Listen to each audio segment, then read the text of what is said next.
This is a relay project. Real Talk starts right now. Here's Ryan Jesperson.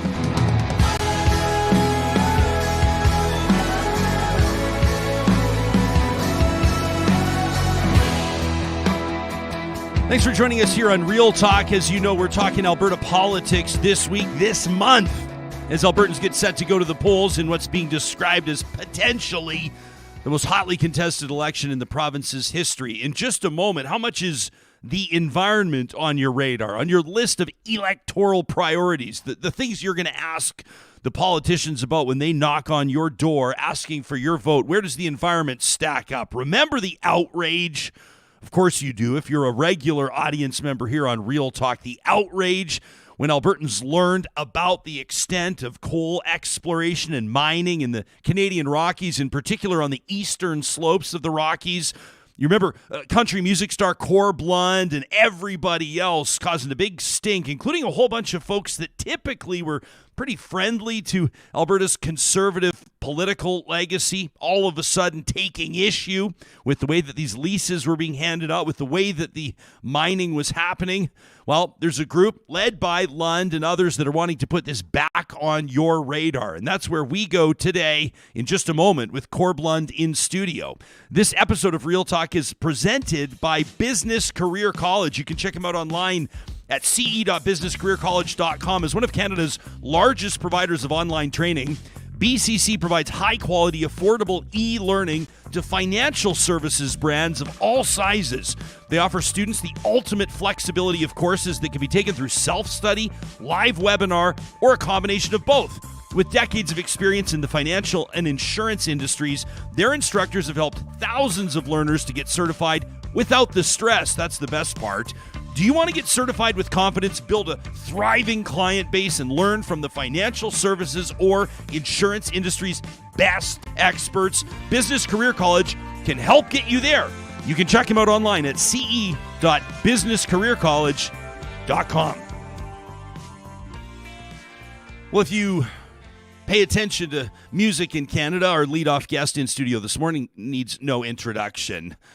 And, of course, his modest spirit doesn't allow for it. Corb Lund, he of many albums, many tours, and, of course, a whole lot of influence, not just in Canada's country music scene, but it seems in Canadian culture across the board. Joining us in studio, third or fourth appearance on the show, but the first time we've been able to welcome you here. So It's nice to have you here in downtown Edmonton. Nice digs right by the rink, eh? Yeah, you got it, buddy. What a time of year to be right around here. What brings you up to Edmonton? I know that you've been playing a couple of shows lately, some pretty cool stuff happening, including recently down in Calgary. Yeah, I played with the symphony a couple of nights last weekend with Calgary, the Calgary Symphony in Calgary. It was really cool. How different is it to play with a symphony behind you? It's awesome, but it's stressful because symphonic players like that, they play with sheet music, and it's bar by bar, measure by measure, so you can't jam with a 70-piece symphony. You gotta have all your introductions and all your spaces between verses and choruses dialed right in. So because if you get out of sync with them, you look like an idiot. So I don't want that to happen. A lot of your fans are going to wonder if they're going to have a chance. They missed that show down in Calgary to see you with a Philharmonic orchestra behind you. Is this something that you maybe take on the road?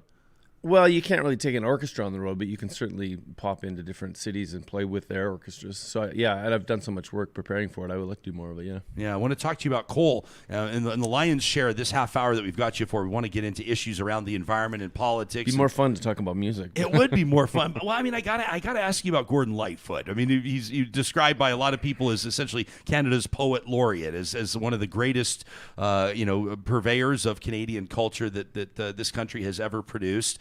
Passing away Monday night. Almost 85 years of age.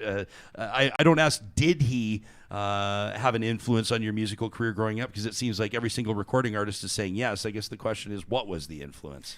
Well, I mentioned this briefly earlier, but I was a story song kid. I was a sucker for story songs, and I was obsessed with the wreck of the Edmund Fitzgerald as a kid. Boys, it's too rough to feed you. It was. There's a bunch of tunes, but that one in particular was my favorite. And yeah, he was a contemporary of, Ian Tyson, who we also lost recently. So yeah, all the old boys are dropping, and the old gals. It's sad. Amazing stuff. But yeah, it was the like you said, the reaction to Lightfoot's passing has been, I mean, it's always nice to see the love, but it's like, well, how about if we would have done that when he was alive? I always feel that way. Waylon Jennings wrote a song about that. He said, they sure love you when you're dead. Something like that. I can't remember what it's called, but Wasn't it like, I think it was back in like 2010, 2011, something like that. I was reading sort of this synopsis of his entire career and his life, and he had been inaccurately announced as dead. Lightfoot was in like 2010 or 2011. The rumors of my passing are exaggerated. Yeah. Exactly. And you sort of wonder in a circumstance like that, well, maybe if you had a chance to read an obituary or two while you were still of sound mind and good health, it might be a nice thing. I understand he was playing until pretty recently, so that's how you want to go, I guess. Amazing stuff.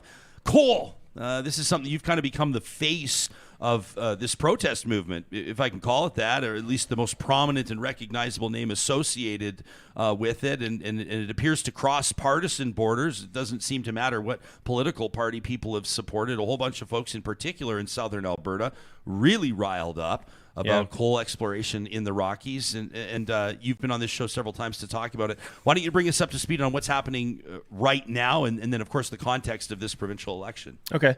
Like I always say, I'm firmly nonpartisan. I don't like parties, and I don't care who people vote for. I think now is the time, though, during the election for everybody to get all the candidates from all the parties to commit to legislation that bans any kind of mining anywhere in the Rockies, because that's what the polls say that Albertans want overwhelmingly.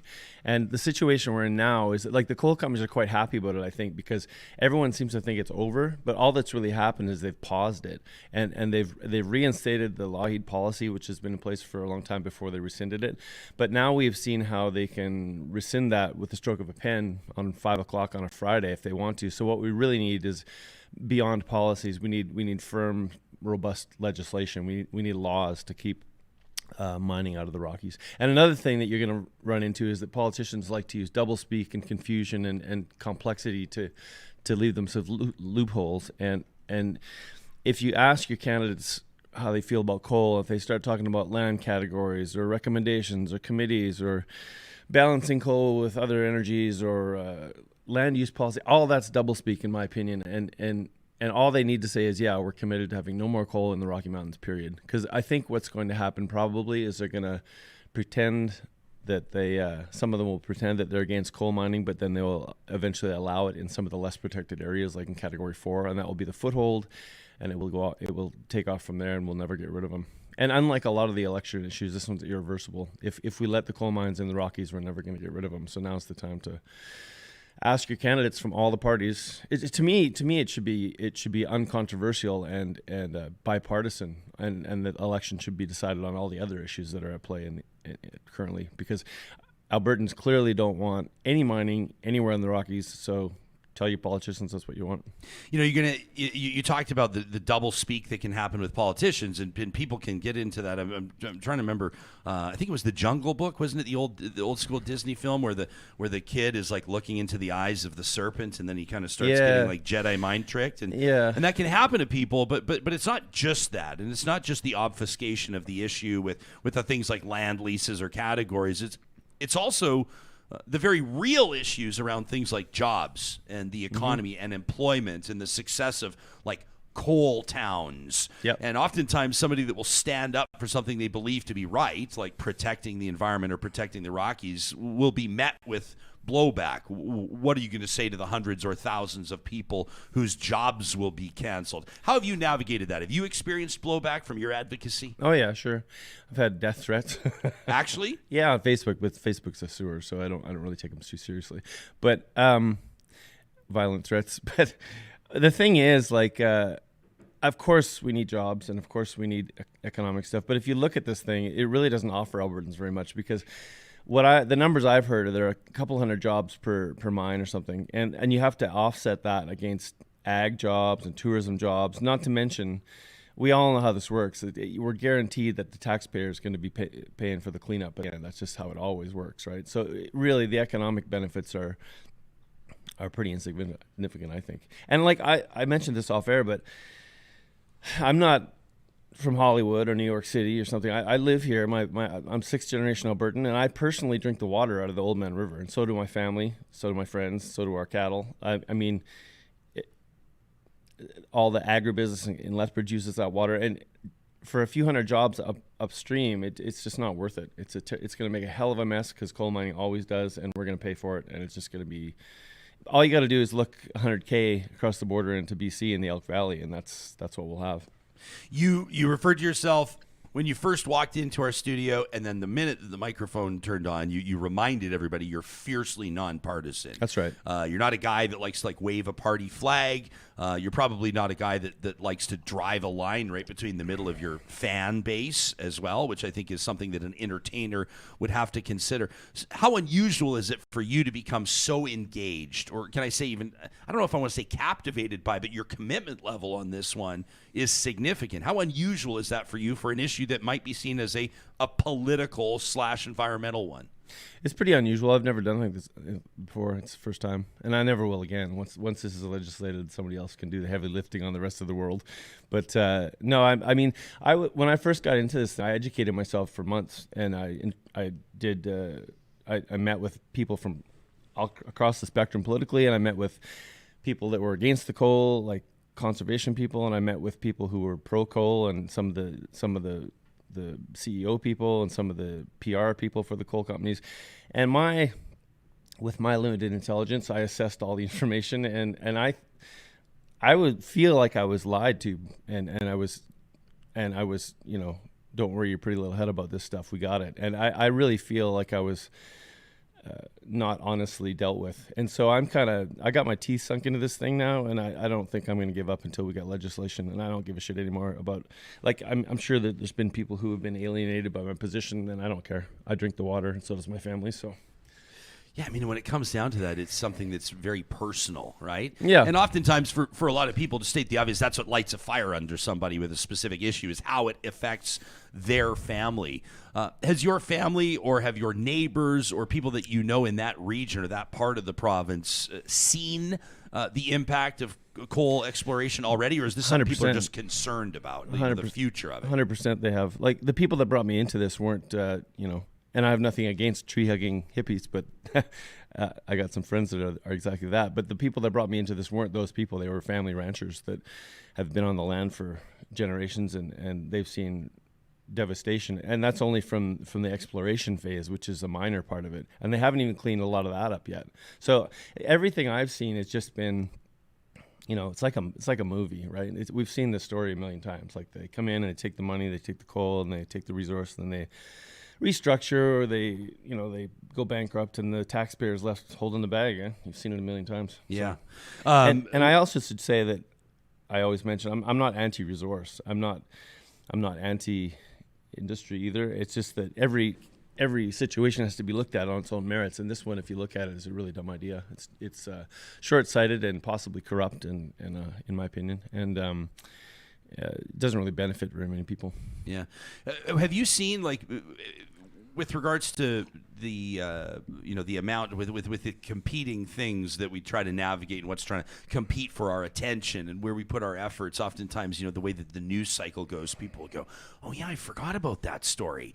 Like, who right now is talking about Alberta's curriculum rewrite, for example? But this is a very real thing. It's a very real issue. Coal mining in the Rockies, people will go, yeah, I remember the lawn sign campaign. Mm-hmm. We talked to CPAWS, which has done a lot of advocacy on that. You remember, it seemed like every fifth house had a lawn sign for a long time. Mm-hmm. and then those have kind of come and gone, but the story hasn't really gone anywhere. Over the past year and a half, how much has this stayed right on your radar? And have you noticed any developments that you can bring folks up to speed on? I mean, I know some people would be surprised to know that it wasn't as though exploration stopped. It didn't come to a halt when the outrage was happening. There was still activity that was being reported by people, including those close to where it was happening. Yeah, it wasn't like... I remember at the time a year or so ago when they paused it and backtracked some of that stuff, they acted like, we've listened to the Alberta people, and it was really they were really, in my opinion, dragged kicking and screaming away from their position only because of sheer public outrage.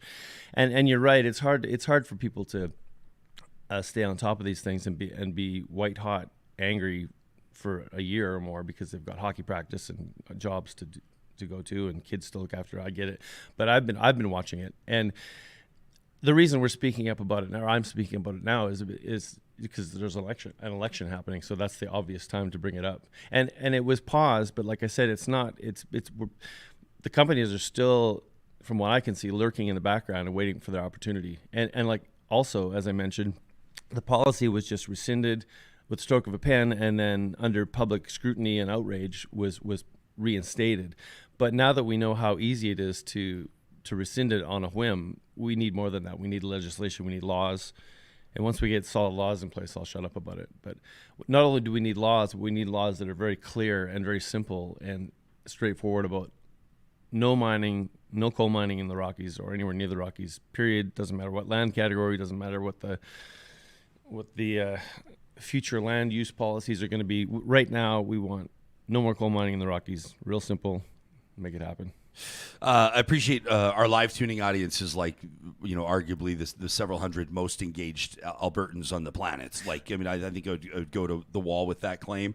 And we've got a bunch of them right now. You can take a look at that monitor, Corb.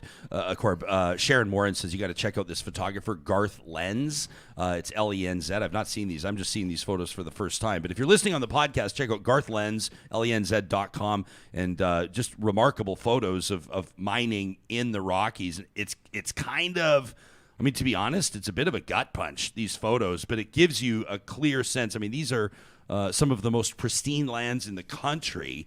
I mean, this landscape really is remarkable, and it goes without saying, no matter what anybody's going to tell you. Now, I am not a coal miner, but I'm sure that there's some bullshit explanation that somebody could feed us about how they would restore these lands back to their original beauty. But I think anybody with half a brain knows that that's not possible and that's not going to happen. We're talking about some pretty serious and high stakes here. Yeah, I mean, you can make a golf course out of it, I guess, or something, but like you can't. There's any child could tell you there's no way to reconstruct an ecosystem like that. It's silly. I appreciate you using the word ecosystem too, because it's not just the aesthetic, right? No, it's the water. Are talking about the water. It's the water. I mean, there's lots of dumb reasons why it's dumb, but the water is the reason. Like Southern Alberta is already a thirsty area, right? And you don't have to go to Brazil or Nigeria or somewhere, or Russia, far across the globe to see the effects. You just got to go across the border into the Elk Valley. And I'm not criticizing BC. That's none of my business. They can do what they want. But it's the same coal seam as far as I know. It's pretty much the same.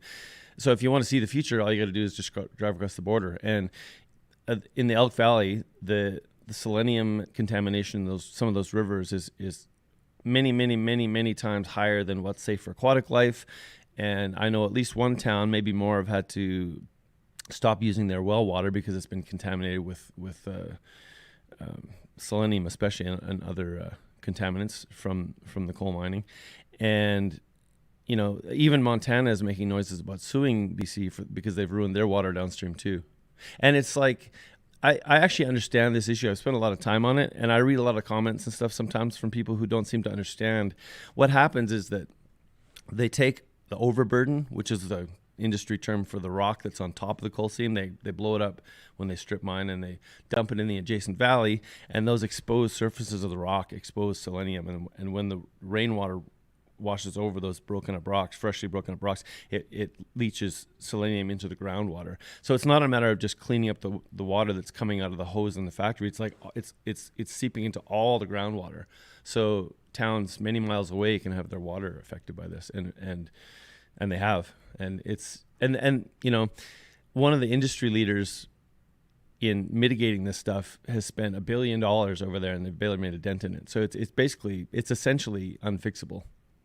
So it's a nightmare, and it's stupid, and there's no upside, and yeah, I'm frankly sick of talking about it, but here we are. Well, here we are, and obviously the timing, and you've made it obvious, is that this is the 28 days where people are going to be in this part of Canada hyper focused on issues, and the parties are going to be competing to keep their priority issues our priority issues, right? Mm-hmm. And when that happens, oftentimes the election becomes about, people are saying, and even experts on this show, even experts this week on this show are saying this is going to be about the economy versus healthcare. And the fact of the matter is that government has its hand and its influence on so many more things than that. And an election should be about so many more things about that. And some of the voices that I've appreciated most on this show are talking about not so much, and Charles Adler talked about it this week, not so much do people need to vote about the issues or just the issues, but also about the leadership. and who they trust with issues like this. Because sometimes a campaign doesn't have to touch on the specific policy about a specific issue, but it can reveal an opportunity for us to choose who we trust with an issue. And I think that that's the case here. Yeah, like I said, I stay away from talking about any specifics about any parties, because the thing that's made this movement about the coal really significant is that it's been a very wide-ranging coalition of people who are against it, from the left to the right, and ranchers and fly fishermen and hunters are against this, and some of the irrigating farmers in southern Alberta are against it. So it's not just people on the left that are against this. So the important thing to me is that this should be a unanimous issue, in my opinion. All the parties should clearly just state, yes, we're going to, as soon as possible, we're going to ban, with legislation, all coal mining anywhere near the Rockies, and just get that off the table, right? But so far, we have some work to do in that department. Lou's watching the show. He says, we're talking about generations of farmers and ranchers. What about the Piikani? He says they've lived there for centuries. Maybe millennia, right? Kathy says, if we don't have clean drinking water, we can't survive. Says, I don't understand why people don't get that. Everybody talks about water as the new oil. I don't know if we have to refer to it like that for people to care more about it, but water is only going to be increasing in its importance in what we're talking about, especially in politics. Yeah, the Indigenous folks have been really important in this movement too, 100%. I mean, we all drink the water. That's why it's a universal issue. It's our drinking water. It's our drinking water. It's pretty simple. Yeah, period. And it's like we irrigate with it, and big parts of America, water is one of the biggest shortages they've got going now, and it's coming because southern Alberta already is kind of stretched. Like, I know the Old Man region is water allocation's a big deal. So yeah, this is not to go down story time lane, but I remember even just as sort of an upstart journalist, and some of the stories I'd cover in central into southern Alberta, and you don't really realize a lot of the issues, including water, can be off your radar until you sit in on like a bylaw meeting, or there's an application for a development permit or something like that, and you hear people talking about the impact that a big new track or a big new shopping mall complex or something might have with regards to diverting water away, or the tapping in of resources, and recognizing 10, 15, 20 years ago when these conversations were happening, that already at that point people were sounding the alarm, that there were going to be issues for agriculture industry, people looking to irrigate, for example, in southern Alberta, access to water issues and those types of things. Now when you start talking about the potential, I think the troubling potential of polluting the resources you do have, it goes without saying, obviously, this is an issue that needs to be relevant to everybody. Yeah. It's not only quality either; it's also quantity, because my understanding is that coal mining is a thirsty business too, and they need to get water from somewhere, and they're up around the headwaters of the Old Man, so that's obviously going to come from the river. So not only is there a quality issue, they're going to be, no matter how they phrase it or frame it, they're going to need to take water out of the river, I think, to do the mining. And as far as the quality thing goes, seriously, if people are interested, they should just Google Elk Valley coal mining, finding company. You'll find what's going on over there. It's a mess. And again, that's BC's business, but I just pointed out because that's our future if we want to go down this road. I see that the Narwhal's done some reporting on this. People can check out the narwhal.ca. Coal mining, big business in the BC Rockies, they say, talking about 4 proposed projects undergoing review. That was in April of 21, so about 2 years. Sorry, in BC or Alberta? They're saying in the BC side of the Rockies. Mm-hmm. Yeah, they say if projects are approved for. I don't have your list of questions there, but give me some of the hard ones, because I mean, if there's some negativity here, I'd like to address it. There's not. Okay. I don't mean to disappoint you, but it's like a reasonable, informed audience. Okay. I'm surprised there's not maybe more trolls on this, but a lot of people are just talking about, people are talking about coal dust, how that's a big issue. Well, a lot of people are talking about lobbying. Well, there's been some issues in an area called Window Lake, I think, where they have coal contamination from coal mines that aren't even in Alberta. It's coal dust that's blowing in from BC, and that's without even mining here. So good luck when we actually start mining. But the reason I ask for the negative questions or the challenging questions is that it's important to talk about those things and address them, because when I read the forums and stuff, I unfortunately have educated myself on this issue, and I've found that I know more about it than some of the politicians I've talked to. And I'm not proud of that, but it's true. And I like to talk about to people who have hard questions about it, because this is an issue that, I mean, there are a few negotiable points to it, but I wouldn't have got behind this if it was like when I first spoke about it. I thought, well, it's my job. It was done under the cover of darkness, like on a Friday afternoon. It was rescinded, so I thought, well, my job here is to make this clear to people what's going on. And if 80% of Albertans would have said, no, we want the mines, I would have shut up. But they haven't, and most people don't want them. But it's interesting to me to talk to people who are in favor of it, to have a reasonable discussion and explain to them why I think it's a bad idea. And in most cases, I feel I can be successful doing that, because other than the people that want the jobs in the mines, the people in Crowsnest Pass don't like me, and I can shoulder that, because I understand their position, but it's just not worth ruining the water over a few hundred jobs. And besides them and the politicians, I don't know of anybody else who wants them. And so it's to me, it's a fairly black and white issue. So it kind of feels like, like being pissed off that your job at the cigarette factory is being phased out. You know what I mean? Well, like I understand. But honestly, like really, like if somebody in Crowsnest Pass doesn't like you because you're trying to protect the water supply for your family's operation, but they're afraid that they might. And I don't mean to be an asshole and sit here and write off someone's concern that they're that what they've dedicated their career to or what their skill set lends itself to is being phased out. I can understand. I mean, hell, man, I used to work on AM radio. I understand what it's like to see an industry changing. I understand what that's like to see your livelihood threatened. But at the same time, this one to me, to be quite honest, seems indefensible. Right? I mean, how about this one from Mark Doran? I don't know if the name resonates with you. He does a lot of work on like orphan wells stuff. This guy is really a fierce advocate for Albertans, wants to see more accountability from Alberta's energy regulator. People can go back in our Real Talk archives and see Mark Doran on the show. Mark says, here's what's not being discussed. The Alberta government leased coal rights and then reversed its policy, and that will eventually result in lawsuits for de facto expropriation of mineral rights and more. Yeah, well, I mean, there's a couple things about that. What I read about the lawsuit was that they were after a ridiculous amount of money. I think it's a scare tactic, because the lawyers I talked to told me that they were trying to sue for all their future profits, which is not how that normally works. Like maybe you get your input costs back or something. But the other thing too, though, is that sure, it's good. There were some mistakes made that's going to cost some money, but this is the cheapest it's ever going to be. It's the longer we let them continue to explore and make a mess up there, and God forbid actually start mining, it's just going to cost us more and more and more to get rid of them. This is the time to pull the Band-Aid off. This is never going to get cheaper. And, can I mention too? Whatever you want. There were when you mentioned the regulator, there's been polls that say it's something like 80% of Albertans don't believe that the regulating bodies around this stuff are trustworthy, so or competent. I don't know.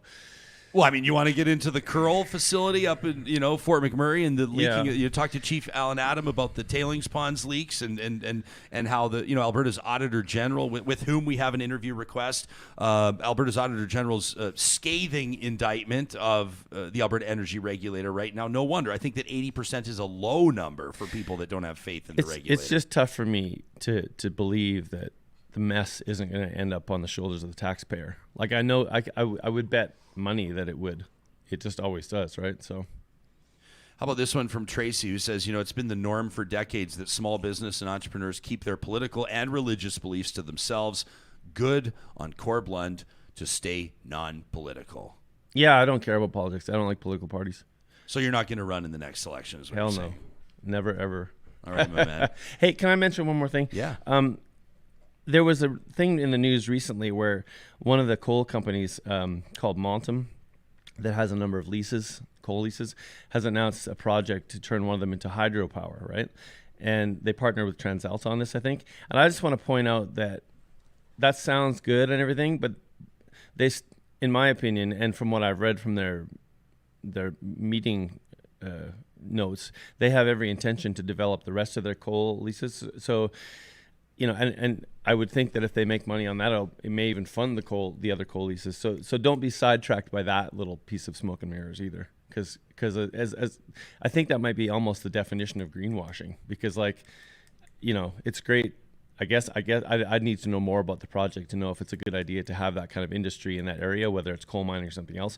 But the fact that they have a bunch of other coal leases which they ostensibly plan to develop, I mean, that it sort of makes the whole thing kind of a nothing burger to me. You were on this show, I guess it was like a year and a half ago with Laura Lang, right? That's right. She's texting my phone right now. She says, first of all, go Corb, go. She says it's really important to note that we already have contamination in Alberta from Elk Valley. She says Teck coal mining, Window Lake is now contaminated with selenium from air coal dust. So that's a great point from her, and I appreciate that. My phone's actually absolutely blowing up right now because you're on. A couple of guys just want shouts out about their musicians. I don't think that's appropriate right now, is it, Corb? You're about to go back on the road? Yeah, I'm making a record in the end of the month and going out in June. Yeah. Yeah. Is there gonna be a song about coal? There might be a few. You never know. Yeah, man. Yeah, not written yet. I've got a bunch of stuff in my head. Awesome, man. Unfortunately, Hey, I really respect. Like, I know you when you put your neck out there. It's like somebody that owns a restaurant or somebody that owns a retail store or a recording artist or whatever it is. Somebody that relies on fans or a customer base or a loyal audience doesn't have to put their neck out there. They don't have to risk their reputation or their future earnings. It's easier not to. And I really respect what you're doing here, and I appreciate it. well, I really feel strongly, especially like I said, the issue that brought me into this in the first place was losing a lot of our family, not our family, but family ranches that are pristine land up in the Rockies, and that's, to me, that's inane. And then beyond that, there's lots of other reasons not to do it. But to recap, now's the time to get all the candidates from all the parties to commit to having strong legislation as soon as possible to ban all coal mining anywhere near the Rockies. Doesn't matter about land categories, doesn't matter about waiting for land use, doesn't matter about balancing it with green energy. Any of that stuff is all BS. They just have to ban coal mining anywhere near the Rockies. End of story, full stop.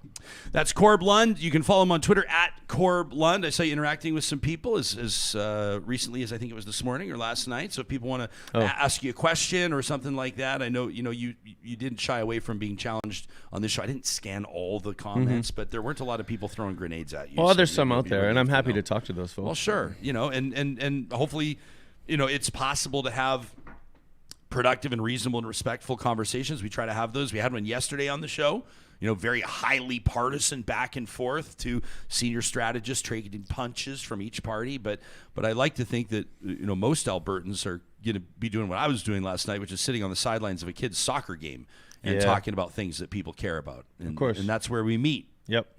Coffee shops and bars. Like I said, I'm nonpartisan, so I think this issue should be off the table. It should just be agreed on by everybody with no obfuscation and dealt with, and then moving on to other things. But so far, we aren't there yet. So we finally got a hater, Corb. Finally got one for you. Daily BMJ says, yeah, so easy for a rich guy to tell those struggling how to live their life. Yeah, I'm really rich, yeah. No, it's funny because when I started on this issue, simultaneously on Twitter, I had some people saying that I was so broke from COVID that I had to get paid by George Soros. Meanwhile, simultaneously so rich that I don't care about working people. Yeah. But none of that's true. I'm very much a working person, and I don't make all that much money, and this is about the water to me. That's Corb Lund, a good friend of this show and a fierce advocate for Alberta's environment and Alberta's future. Thanks for doing this, my man. It's good to see you, and safe journey back down to Lethbridge area. Cool. Thanks, man. Yeah, you got it. That conversation is presented. It seems to be a perfect time to remind you about Kubi Renewable Energy. It's Western Canada's busiest and most experienced solar installer, a full-service contractor for residential and commercial solar power systems. And team at Kubi is pretty excited about a new development. They've been certified by APEGA. You know that? The Association of Professional Engineers and Geoscientists of Alberta. Well, what does that mean? It means that Kubi Energy is now a licensed engineering company. This is a big step forward. Kubi is one of the only solar installers permitted to actually perform engineering. And this means that you can rest assured that their team of professional electrical and structural engineers ensure that all their projects are completed to the highest of standards, making your transition to renewable energy easy and stress-free. Plus, by the way, they're hiring. If you'd like to learn more about that right now, maybe do some amazing work moving Canada's sustainable energy goals forward in BC, Alberta, and other parts of Canada, check out kubienergy.ca. At Friesen Brothers, they want to let you know that they've got you covered for Mother's Day. It's not too soon to start thinking about that. That's right, including on May 13th and 14th, an amazing brunch. Do you have plans yet on how you're going to let mom know, or the person that has been that figure in your life? How will you communicate to them how much you appreciate them? Friesen Brothers Fresh Market stores May 13th and 14th, an all-you-can-eat Mother's Day brunch featuring all the traditional favorites, plus some special desserts available for just $25 per person. Every mom's going to receive a complimentary flower as well. Ooh. Yeah, that's right, Johnny. I always love these all-you-can-eat Save a few brunches. bucks. All you can eat. It sounds to me like a challenge. The details at friesen.com. Hey, coming up at Dairy Queen, of course, they've got you covered too. A cake for every occasion. You want to give mom the sweetest gift? Mother's Day cakes are back, and they're ready to make mom's day. Show your mom how much she means to you with a DQ Mother's Day cake from the Dairy Queens in Northwest Edmonton and Sherwood Park. That's Palisades, Nemeo, Newcastle, Westmount, and Baseline Road. And if you follow them on Instagram, you'll also know their Oilers cakes, John, are off the charts. They're insane. Yeah, why not show up to the round 2 watch party you're attending with a DQ Oilers cake from the Dairy Queens in Northwest Edmonton and Sherwood Park. Also wanted to take a second to mention our good friends at Athabasca University. This is Canada's open university and one of Canada's most reputable research centers. Coming up on tomorrow's episode of Real Talk, we're going to talk to a professor and a podcaster out of Athabasca U and find out how her personal history, as well as Indigenous historians and the study of Indigenous issues across Canada, are changing with technology and a better understanding of some of not just where we've been, but insight into where we're going. There are so many things happening at Athabasca University. There's bound to be a fit for you. World-class accredited online programs and courses with the flexibility that other universities simply cannot offer. You can learn more about how AU works today at athabascau.ca. Coming up on Saturday, it kicks off, essentially, the race to the Triple Crown. You don't have to be a die-hard horse racing fan to be captivated by what happens at the Kentucky Derby. We're going to be talking in just a second to a member of the Canadian Horse Racing Hall of Fame, the author of a new book, The Turcottes, that tells the story of a Canadian family that produced the jockey that rode the greatest racehorse of all time to that Triple Crown back in 1973. Of course, we're talking about Secretariat.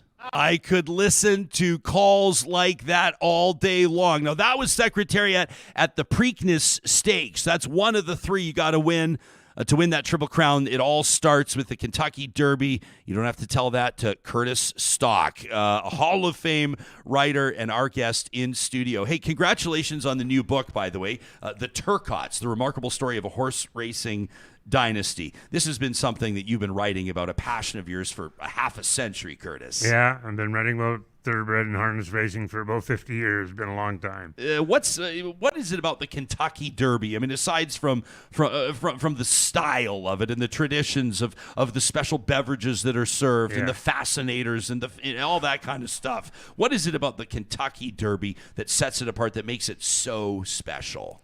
Well, it is. It's just it's been one of the the race that people associate with horse racing is the Kentucky Derby. It's been around for 144 years.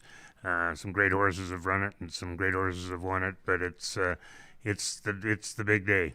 What was it about Secretariat? If I understand correctly, if my research is correct, Secretariat still holds the track record at the Kentucky Derby. This is one we're coming up on the 50 year, and the Preakness and the Belmont. Yeah, 50 years later, he still holds all those records. What made this horse so special?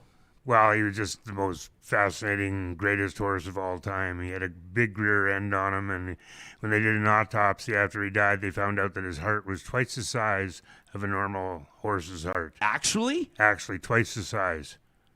His heart. So, I mean, he was able to get more oxygen, and he was just built just powerfully. I remember reading somewhere where they said that Secretariat had muscles in his eyebrows. So, I feel like this is an interview. Every once in a while, I'll say this to the audience that if you're watching or if you're listening to this interview on the podcast, we encourage you to switch over to the YouTube broadcast because we've pulled some archive footage, some really special footage that's 50 years old as of this weekend, including, of course, that remarkable debut at the Kentucky Derby, the career of a racehorse. I mean, obviously you can expand on this idea, but really, Secretariat's career in particular really limited, right? Very He short, retired at a young age. I saw that he sired more than 600 colts, which was really amazing. But kind of a big debut, and then the career, almost the racing career, almost done as quickly as it began. Yeah, he only ran until he was 3 years old, and Ronnie Turcotte, that brought out the most in Secretariat. There's a very special relationship between jockey and horse. Oftentimes, as I understand it, in horse racing, a horse could be ridden by a number of different jockeys over the course of its career, but that was not necessarily the case with this horse, was it? No, Ron Turcotte rode him in all of his races except for his first two and his last one. They put an apprentice on him in his first start, and he got into trouble and lost, one of the few times that he lost. And then he got a suspension, Ron did, and couldn't ride him in the Canadian International. Ron Turcotte, a Canadian. Yeah, from New Brunswick. So you didn't write this book, I want to be clear, about Secretariat. No. There's a whole bunch about Secretariat. Yeah. And we're talking about it because coming up this weekend, the 50th anniversary of Secretariat's win at the Kentucky Derby. This year, the 50th anniversary of his Triple Crown win at the Preakness and the Belmont as well. But why write the book about the Turcottes? What's so special about this family? Well, there was 5 brothers that became jockeys from a small, impoverished town of Drummond, New Brunswick, which a population of only 700. And 5 of them went on to become some of the greatest jockeys in the world, especially Ron. But it was just a complete accident that it had all happened. How did it come about? Well, Ron left. He was lived in a lumberjack family, and he spent all his time in the forest and the woods chopping down trees. But he had enough of that, and he went to Toronto to try to get a job. And he wound up him and his buddy Reg Pelche picking worms and golf courses and cemeteries, getting $3 for 1,000 worms, and that wasn't making them rich. And so they were broke, and they're ready to go back home. And Ron came down the stairs of the boarding house that he was living in, and the landlord was watching the Kentucky Derby. And the landlord said, that's what you should be doing. And Ron said, what? He said, being a jockey. And Ron said, what's a jockey? And the landlord said, the little guys in the white pants. Yeah. And so Reg and Ronnie went to Woodbine the next day, somehow got jobs, and the rest, of course, is history.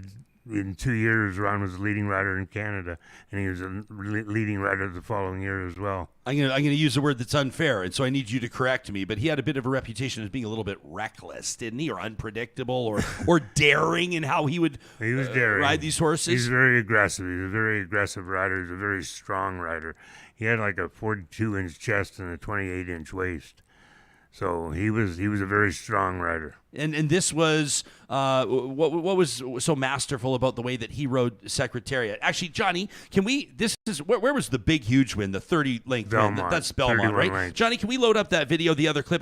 I love these old calls. This call from the track. So this is again 50 years old. Here's Secretariat winning the Belmont in absolutely remarkable fashion, a portion of the race. So the call says 25 lengths. I've read that it was almost 30 plus. It was 31 lengths. 31 lengths. Like, can you put that into perspective? Like size of a football field. So if that was a hockey score, and this is the Belmont Stakes, this is not a joke. This is not a bunch of horses running for the first time. Is the hockey score like 10-1? Yeah, 100-1. 100-1. Yeah. So what did Ronnie Turcotte bring out in Secretariat? What did he just get out of the way? Am I oversimplifying the art of jockeying? No, that's what he said. He said he was a passenger. They strapped him on, and he let Secretariat dictate the way he wanted to run. Like a good jockey can't make a bad horse win, but a bad jockey can make a good horse lose. Yeah. Wow. So, hey, where do you think, when you look to the Kentucky Derby today, in 2023, it's coming up this weekend. Obviously, there's going to be millions of people watching it from all around the world. With regards to where horse racing is at now, as opposed to where the sport was at when Secretariat was dominant, or back in the 1930s when there were other Triple Crown winners. I think there's been about a dozen of them throughout history. Where is horse racing at right now with regards to popularity of American sport and sports around the world? And I mean, obviously, this is something you've covered for a long time. Yeah, it depends on where you go. They're still strong, like in New York and in California and Florida, and Toronto is very strong. It's not the same at all here in Edmonton anymore as the way it used to be. They used to bet $1 million every Saturday, and that was all live on track handle, no simulcast, no, computer betting. It was all live. They'd bet $1 million every day. Amazing. So this Turcotte family, ultimately, I mean, I think if a book like this, and there's been high praise, including from some very notable sports writers like Roy McGregor, for example, that says no one but Curtis Stock could write this book, which is pretty high praise. You know it to be true that the average Canadian would not be familiar with the Turcotte family legacy. No. We don't look at them and talk about them like the Sutter brothers out of Viking, Alberta, Right. as an example, right?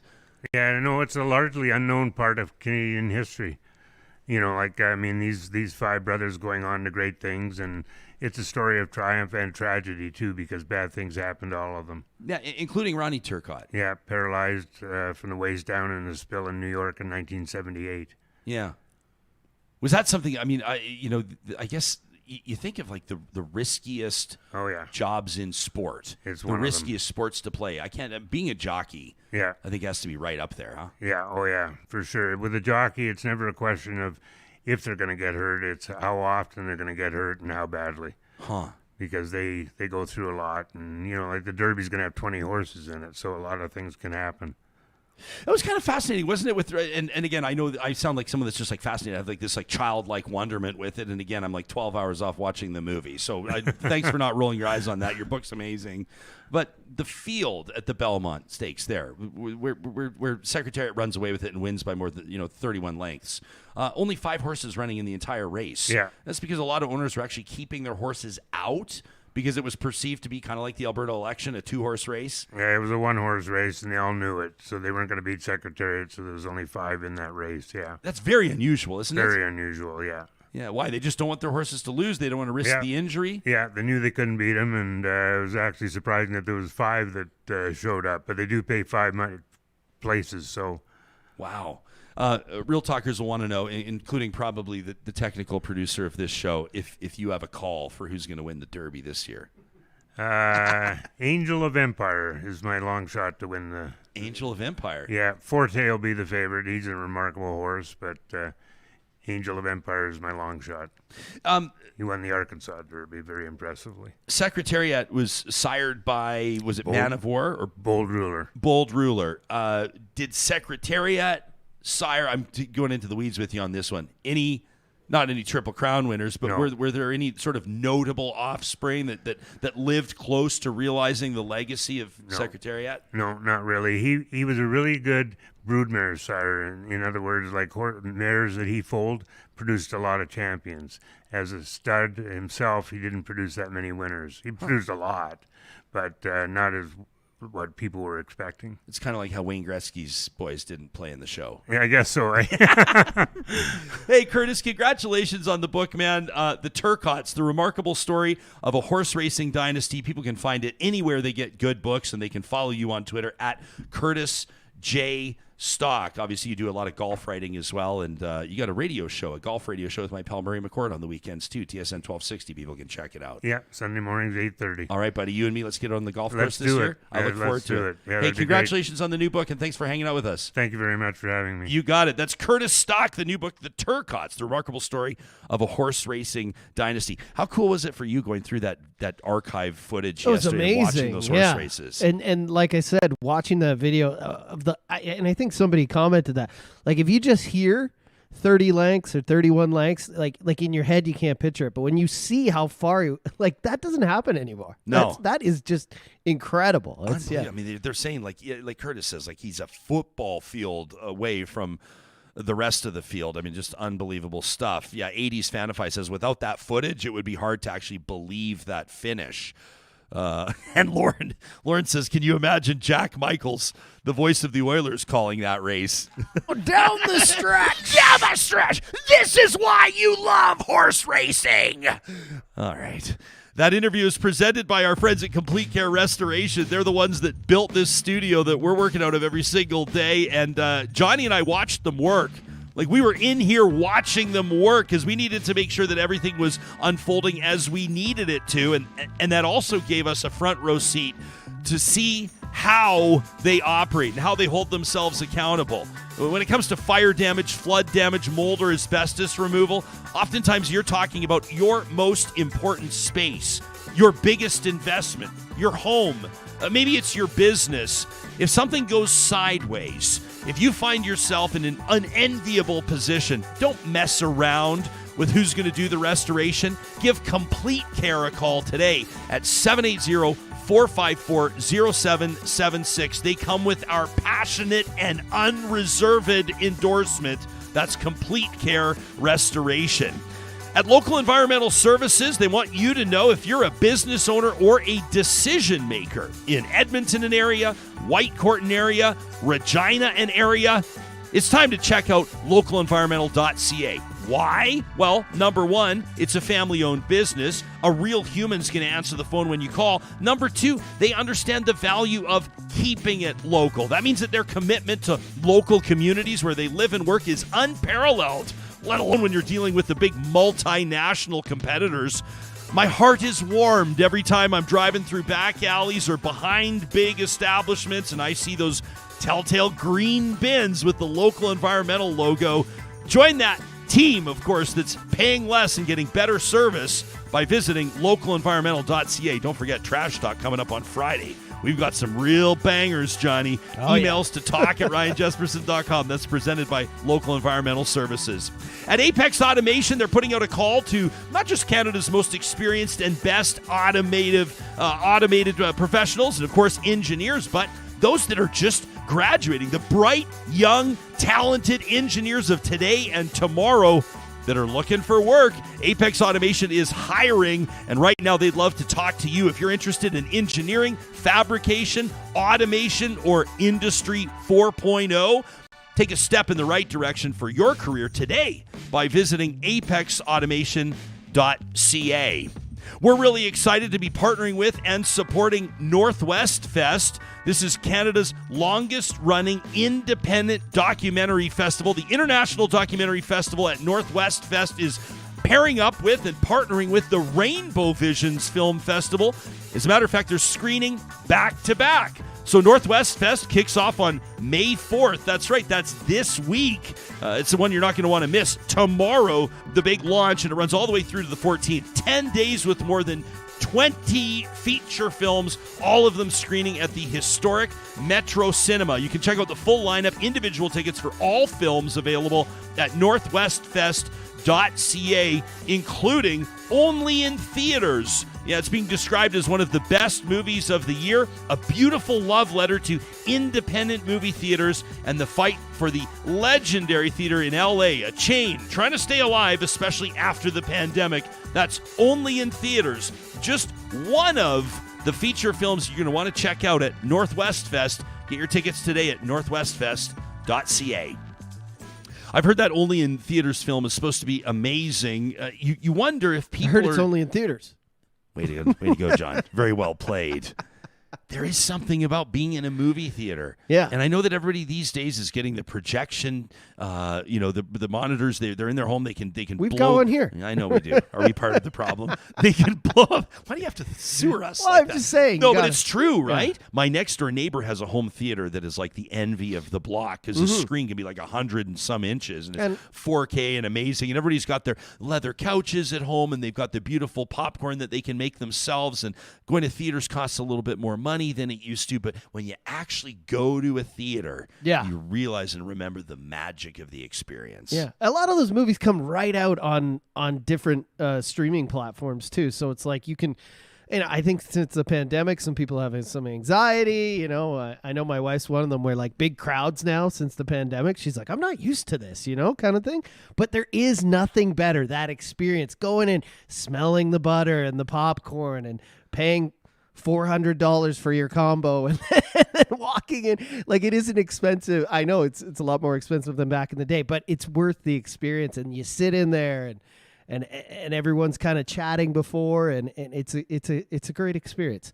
Unless someone's chatting behind you during the movie, and then it's not so great. Yeah, I had to. Well, and this was a learning experience for me. I took our little guy Wyatt and his buddy, both of them 7 years old, his buddy Nixon, and we went and checked out the new Super Mario Brothers movie actually on opening day. So what'd you think? That movie's at over $1 billion now. It's crazy. Like, it's shattering. Yeah. It's like the Secretariat of no, I shouldn't say that, by the way. That's But a lot of people totally inappropriate. But and I was teaching them about the movie theater etiquette. Oh, because they were having a good laugh together and having a lot of fun. A couple of 7-year-olds with their own popcorns and their own treats and everything, having a good time. But I was like, fellas, I said to Wyatt, you want to know how serious this is? I said, did you notice that I haven't been on my phone once in like 2 hours? It's weird that you bring that up. That is very weird. Because last movie I went to, The Batman, the new one, with what's his head from the Twilight series. Robert Pattinson. Yes. Yeah. So loved the movie. Didn't know it was gonna be 2.5 hours. So about 2 hours in, I just looked at my phone just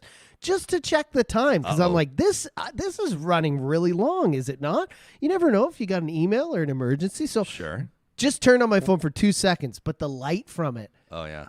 the guy behind me kicked my chair. Really? Yeah, it just gave me one swift kick, and I didn't even say anything. I knew exactly what he was talking about. I just grabbed my phone and put it down. But like, people, when they go and pay that kind of money, they want to have the whole experience. They want no distractions, and you're right, there is an etiquette to it. Yeah. I love this comment from Scarchus Guitars in our live chat, and this is like, it's kind of in a way like an underhanded compliment, except for I know exactly what you mean. I know exactly what you're saying. They say that interview with Curtis Stock was way more interesting than I expected. I'm not much into horse racing, but that was very engaging. Neither am I, yeah. You saw me yesterday. Like, I'm watching this. I watched Secretariat run the Kentucky Derby 3 times in a row. Watched the Preakness, the Belmont, and it's just like, it's like you don't have to be super into a sport to recognize greatness or dominance. And also for me, just as a kid that wanted to be a broadcaster ever since I was 10 years old, to hear somebody call that, and in the moment, like, you have to recognize, what was the one call? I love what the guy said. He says he's when he was running the Belmont, he says he is moving like a tremendous machine.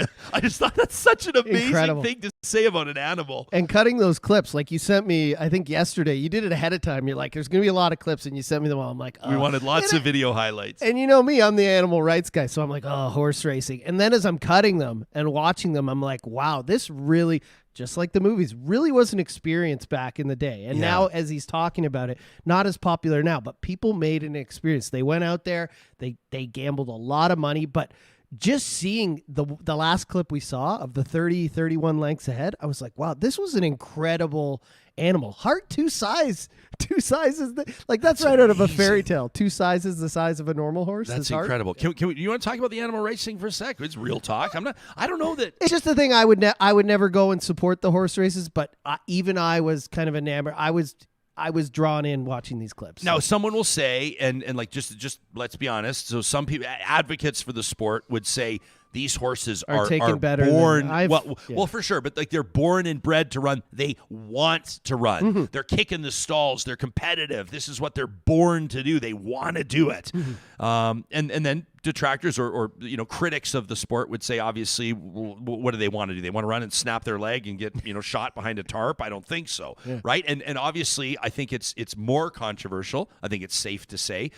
Sports like chuck wagon racing, where accidents are more frequent, and it does happen. I personally love chuck wagon racing. I love it. I also know that some people hate it and would do whatever they could to shut it down. And there are other rodeo sports as well, more controversial, probably like calf roping and steer wrestling and all the things that have become more controversial over the years. Horse racing, I don't know, for some reason, maybe I just have this like cognitive dissonance. Maybe I'm just trying to convince myself of something, but I guess I kind of don't see it in the same territory. And I'm a realist. Anyone who watches this show knows that I'm not some guy out there protesting or throwing, blood on people's fur coats.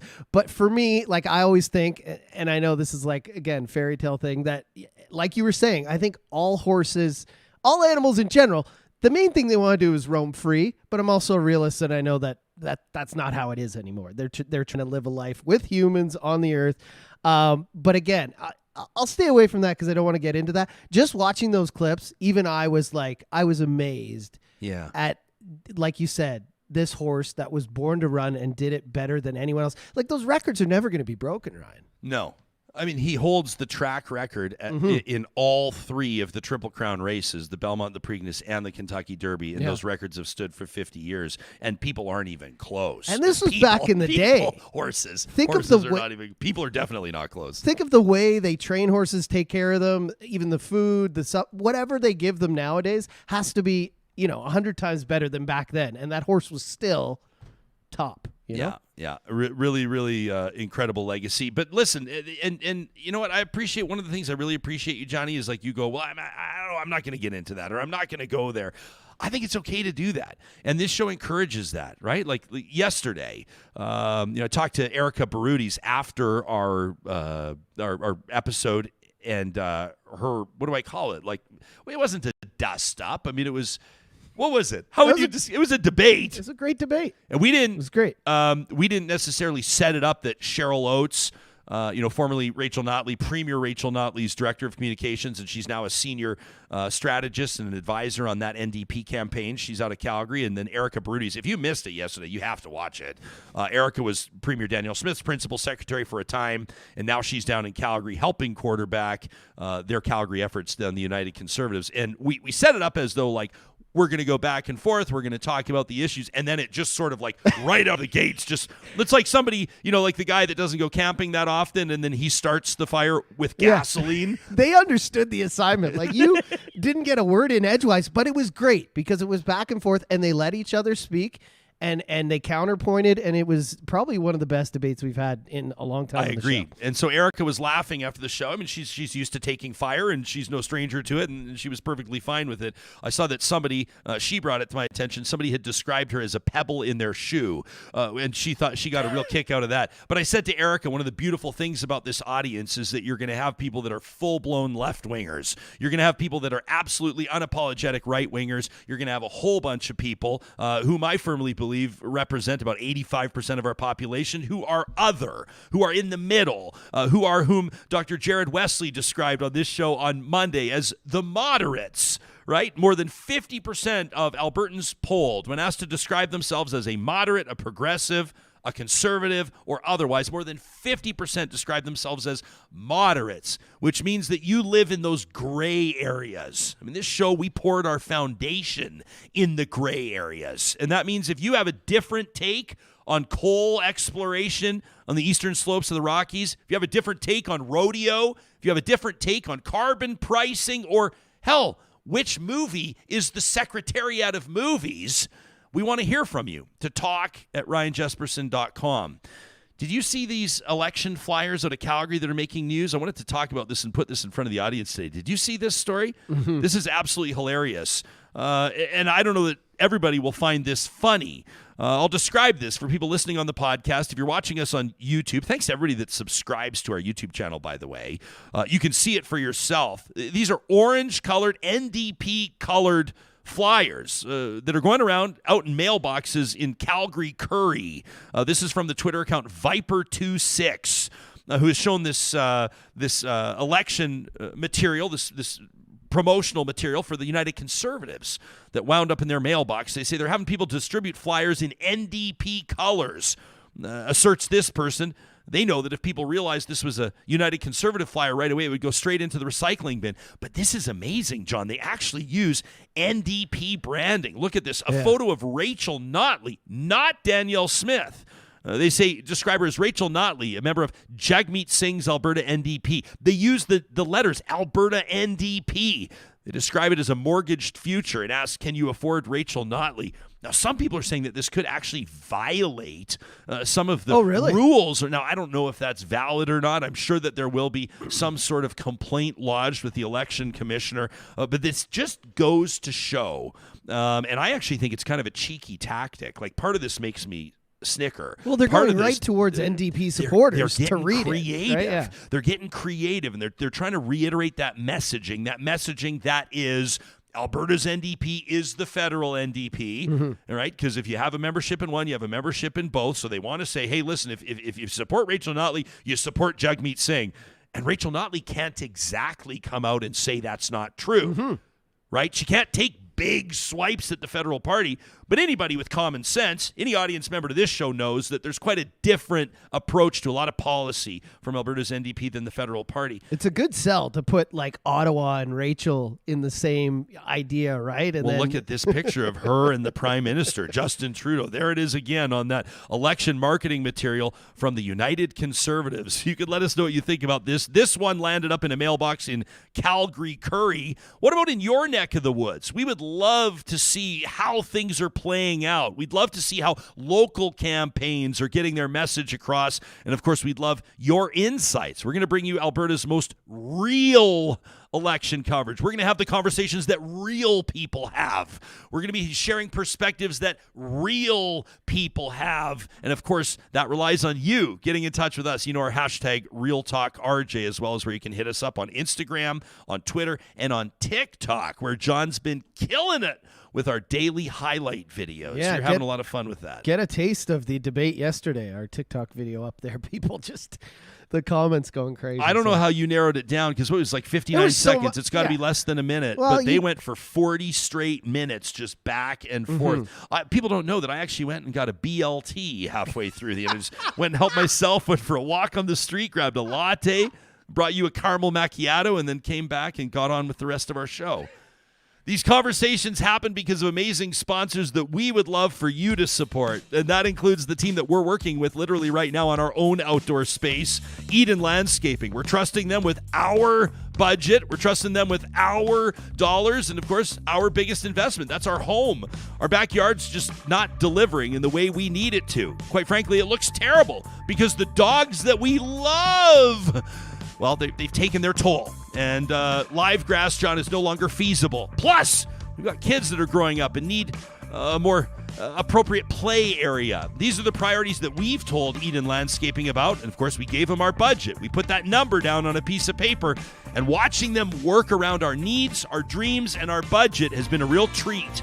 They can do the exact same thing for you in your biggest investment, your most important space, bringing it to life like they've been doing for more than 20 years. It's Eden Landscaping, and you can find them online today. It's Mike and his team, Andrea and the rest of the talented folks there at Eden Landscaping. It's landscapeedmonton.ca.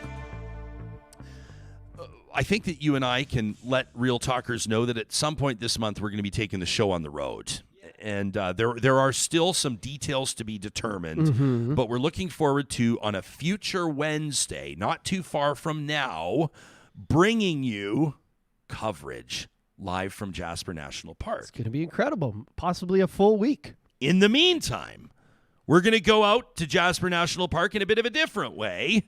It's part of our tradition every Wednesday. If you know, on this show, we call it MyJasper Memories. And there's a really, really neat, sometimes we talk to you about the history of the region. Sometimes we talk to you about some of the natural wonder that lies in wait, whether it's our favorite fishing spots or our favorite hiking trails or maybe some of the historical interpretive opportunities. But this week, we want to talk to you about a new festival that's coming up. It's the UpLift Mural Festival in Jasper. And this is a totally different and very cool way to experience art in Jasper National Park. This is just year 2 of this mural festival. It runs from May 1st, so it's just kicked off through till May 20th. 3 renowned muralists will be creating pieces of art on the walls of Jasper. Now, I want to direct you to the UpLift Festival Instagram account. If you're watching or listening to the show, you'll find it in the show notes on podcast or on YouTube. These 3 artists that are going to be taking the application of their talent to an entirely new level.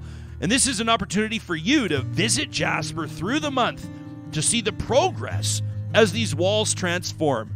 So they've just started a couple of days ago, and they're going to be going on for the next few weeks. These mural artists, Ola Volo, Alex Kwong, and Bibi Isku, are going to be putting their unique talents on display, of course, in a permanent reminder of how art can coexist with natural beauty in a place as magical as Jasper National Park. Now, you're encouraged to visit Jasper not once, maybe twice, or even 3 times to see how this all plays out. And of course, we want to make sure that you have all the information that you need to make that visit memorable. So, the number one thing you can do is go check out jasper.travel. But again, at the uplift.fest.jasper account on Instagram, that's uplift.fest.jasper on Instagram, you can get the latest updates. You can learn more about these 3 artists, their personal stories, the motivation behind how they apply their talent to what they do, and of course, some of the meaning, some of it they'll want us to interpret for ourselves, but some of the meaning behind the masterpieces that they will create for future, forever, in Jasper National Park. MyJasper Memories is presented by our friends at Tourism Jasper. If you're going to be out there in the month of May, we'd love for you to put it on our radar, on Instagram, on Twitter, your photos and videos, hashtag MyJasper and Real Talk RJ, and you could see your Jasper memories featured right here on the show. Coming up on tomorrow's Real Talk, it's Mental Health Week. You know, we talked last week about anxiety and the mental health implications of climate change on teens. We're going to talk to an Alberta educator who has made this his calling, helping young people navigate the complexities of the reality of environmental change. Plus, an Athabasca U podcaster. We're going to be talking about history, present, and future of storytelling.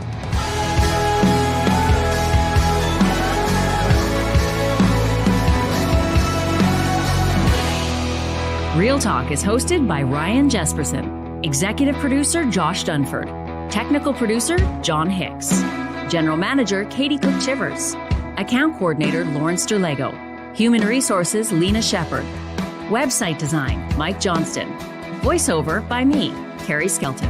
Real Talk's editorial board is Supriya Duvedi, Ahmed Ali, Brandy Morin, Ann Castleman, Corey Hogan, Harmon Candola, Catherine O'Neill, and Chris Henderson. Member Emerita, Julie Rohr. Real Talk is recorded in Edmonton, Alberta on Treaty 6 territory, the traditional and ancestral territory of the Cree, Dene, Blackfoot, Saulteaux, and Nakota Sioux, home to the Métis settlements and the Métis Nation of Alberta. Real Talk is a relay project. For more, check out ryanjasperson.com.